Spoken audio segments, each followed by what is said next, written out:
নতুন বাজেটের কর কাঠামো বিনিয়োগ বান্ধব করার দাবি জানিয়েছেন বিএনপির স্থায়ী কমিটির সদস্য আমির খসরু মাহমুদ চৌধুরী। তবে কর্পোরেট কর ও আয়কর কমানোর সুযোগ নেই বলে জানিয়েছেন এনবিআর চেয়ারম্যান আব্দুর রহমান খান।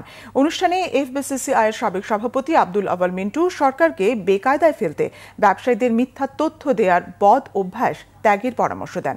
বিস্তারিত জানাচ্ছেন মামুন আব্দুল্লাহ। জ্বালানি সংকট, রাজস্ব হয়রানি আর আমলাতান্ত্রিক জটিলতায় গেল কয়েক বছর ধরেই কমছে দেশি বিদেশি বিনিয়োগ। এ পরিস্থিতিতে ব্যবসাবান্ধব পরিবেশ নিশ্চিতে কর কাঠামো যৌক্তিক করা এবং ব্যবসার খরচ কমাতে বিভিন্ন সময় নানা দাবি জানিয়ে আসছেন উদ্যোক্তারা। এমন প্রেক্ষাপটে Dhaka chamber of commerce DCCI আয়োজন করে 2025-26 অর্থবছরের প্রাক বাজেট আলোচনা, যেখানে উঠে আসে ব্যবসা বান্ধব পরিবেশ তৈরিতে নানা অভিমত। কর হার সর্বোচ্চ 25% করার পাশাপাশি ব্যক্তি শ্রেণীর করমুক্ত আয়সীমা 5 লাখ টাকা করার প্রস্তাব দেন ব্যবসায়ীরা। ইকোনমিক জোনেও যারা বিনিয়োগ করছে তারা কিভাবে টাকা তুলবে, এই যে ক্যাপিটাল মার্কেট থেকে তারা তুলতে পারে, বন্ড মার্কেট থেকে তারা তুলতে পারে, এইখানে এই জায়গাগুলি কিন্তু আমাদের আরো ডিপ ডাইভ করতে হবে। কেন আমরা ট্যাক্সের নেট বাড়াতে পারছি না? এনবিআর এর যে সক্ষমতা বাড়িয়ে আমরা কেন পারছি না এক জায়গায়? যার জন্য হচ্ছে কি, যারা ট্যাক্স দিচ্ছে তাদের উপর উপর্যুপরি চাপ সৃষ্টি হচ্ছে। অনুষ্ঠানে বিএনপির ভাইস চেয়ারম্যান ও ব্যবসায়ী নেতা আব্দুল আওয়াল মিন্টু বলেন, ব্যবসা বাণিজ্য ও বিনিয়োগ বাড়াতে সহায়তা করবে এমন বাজেট হওয়া দরকার। ব্যবসায়ীদের পক্ষ থেকে সরকারকে মিথ্যা কথা বলা বন্ধ করতে।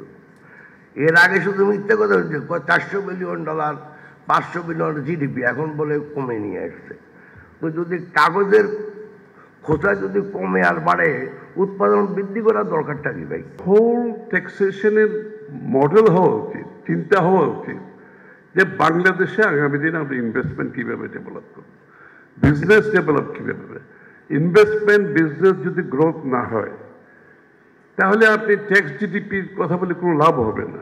এনবিআর চেয়ারম্যান আব্দুর রহমান খান জানান, ব্যবসায়ীরা যেসব বাধার সম্মুখীন হচ্ছেন তা নিরসনে চেষ্টা করা হচ্ছে। আমাদেরকে ঋণ শোধ করতে হচ্ছে, সুদ পরিশোধ করতে হচ্ছে, তার মানে রেভিনিউ লাগবে। আমরা যদি ভবিষ্যতে ইভেন ব্যালেন্স বাজেটও করি, তারপরে যে ঋণের বোঝা হয়েছে এটাও কিন্তু ক্যারি করতে হবে অনেকদিন পর্যন্ত। সেই বাস্তবতায় হয়তো আমরা অনেক বেশি কমাতে পারবো না, কিন্তু আমাদের একটা চেষ্টা থাকবে। আগামী বছর থেকে কর্পোরেট কর রিটার্ন অনলাইনে দেয়া যাবে বলে জানান এনবিআর চেয়ারম্যান। নিয়মকানুন যথাযথভাবে পালন করলে কাঁচামাল আমদানিতে গ্রিন চ্যানেল ব্যবহারের সুযোগ দেওয়ার আশ্বাস দেন তিনি। আগামী বছর থেকে কর্পোরেট ট্যাক্স রিটার্ন অনলাইনে দেওয়া যাবে। মামুন আব্দুল্লাহ, বাংলা ভিশন, ঢাকা। কাঠামো প্রণয়নের প্রয়োজনীয়তার প্রতি